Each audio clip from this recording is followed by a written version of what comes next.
Has everyone written off Kamaru Usman too soon? After a brutal three-fight losing streak that saw him dethroned and seemingly defeated, the narrative was set. The Nigerian Nightmare's time at the top was over. But his dominant performance against a surging powerhouse like Joaquin Buckley wasn't just another win. It was a statement.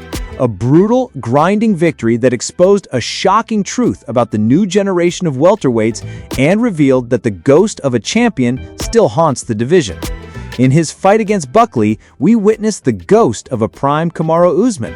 While many were focused on what he's lost, his wrestling told a different story. For the first time in years, we saw the explosive, dominant grappling that made him the most feared welterweight on the planet.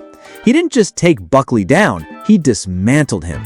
In one shocking moment, Usman shot a powerful double-leg takedown from a distance, a move we haven't seen since before his infamous knee issues. It wasn't just a takedown, it was a resurrection of his old self. He followed it with another incredible display of power, falling into Buckley's legs and then exploding forward to drag him to the mat. For 4 rounds, Buckley had absolutely no answer. It was as if he'd never trained takedown defense in his life, proving that, while other parts of Usman's game may have aged, his wrestling remains a nightmare. But the fight also revealed a startling paradox. While Usman's wrestling looked legendary, his striking appeared to be a shadow of its former self. And yet, it was more than enough to handle Joaquin Buckley's wild storm of inaccuracy. In the first 4 rounds, Buckley landed with an abysmal 25% striking accuracy. He was swinging in air, throwing wild, looping combinations with almost no precision. Even a slower, post-prime Usman, who isn't known for his head movement, was able to evade the vast majority of Buckley's attacks. It begs a terrifying question for Buckley's future. If he can't land clean on an aging Usman, what will happen when he faces the division's faster, more technical strikers like Ian Gary or Shavkat Rakhmonov? Buckley's entire offense was built on telegraphed movements and raw power. Every punch was a haymaker, every combo a whirlwind of chaos. His elbows flared out, signaling his intentions from a mile away, and allowing Usman to easily defend. He constantly sprinted forward, desperate to close the distance, which completely erased any sense of range management. His frantic approach made him predictable.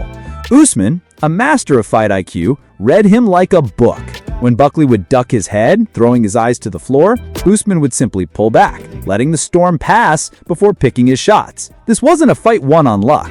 It was a calculated dissection of a reckless fighter. Usman's experience exposed Buckley's raw, unrefined style, making him look less like a top contender and more like a brawler who had finally met his match.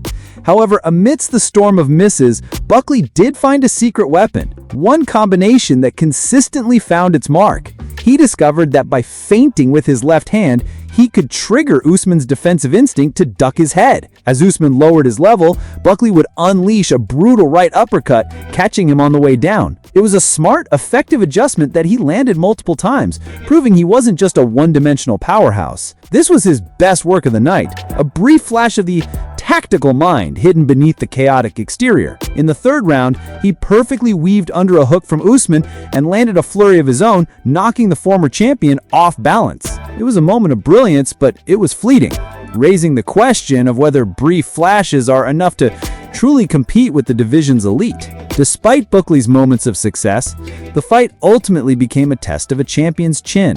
In the chaotic exchanges, there was a nasty head clash, and Buckley did manage to land one of his best shots of the entire fight, a massive left hook that caught Usman behind the ear.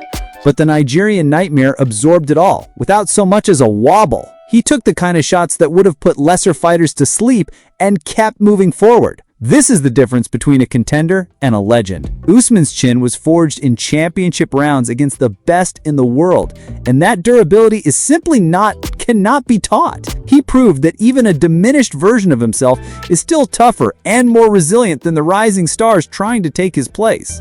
This victory was about more than just a single fight. It was about Usman's place in history. After 2 devastating losses to Leon Edwards and a valiant, short-notice war with Khamzat Chimaev at a higher weight class, many believed he was finished. But with this win, he has positioned himself as the last of a dying breed. He is the only veteran of his era who has successfully turned back the tide of the new generation. While other legends have fallen, Usman remains, a gatekeeper guarding the entrance to the welterweight elite. He took on a younger, stronger, and more explosive opponent and dragged him into deep water, proving that fight IQ and championship experience are weapons that never fade. Now, Kamaru Usman stands at a crossroads. Just a few months ago, the idea of him getting another title shot seemed impossible. Today, he is arguably just one signature win away from fighting for the belt again. A rematch with Bilal Muhammad or a high-stakes clash with a monster like Shavkat Rakhmonov suddenly feels within reach. His win has thrown the entire welterweight division into chaos, forcing everyone to reevaluate the man they thought was finished. Perhaps we've all been guilty of writing off a legend too soon. We've been so mesmerized by the rise of new contenders that we forgot about the heart, grit, and unbreakable will of a true champion. The Nigerian Nightmare is far from over.